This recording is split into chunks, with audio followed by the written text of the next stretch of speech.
অথচ যেই নবীজির কণ্ঠ মোবারকে এসে আবু জেহেল, উতবা, শাইবা, মুগিরা আরো যারা কাফেরদের বড় বড় মাথা ছিলেন তারা চুপি চুপি এসে নবীজির কণ্ঠ মোবারক থেকে আয়াতে কারীম কোরআনুল কারীম তেলাওয়াত শুনছিল, তারা বিপক্ষে চলে গেলেন। প্রথম বিপক্ষে গেলেন আবু জাহেল। আবু জাহেল বিপক্ষে যাওয়ার মূল কারণ হলো, কারণ আল্লাহর নবী মুহাম্মদুর রাসূলুল্লাহ সাল্লাল্লাহু আলাইহি ওয়াসাল্লাম তিনি আল্লাহ পাকের তরফ থেকে নবী হয়ে পৃথিবীতে আগমন করেছে।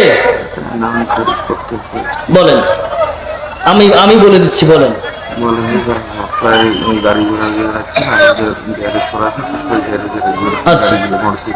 আচ্ছা ঠিক মারহাবা বলেন, ভয় পায়েন না যে বক্তাকে আবার হুমকি দিচ্ছে নাকি। না, সে দিন নাই, কথা কন সেদিন।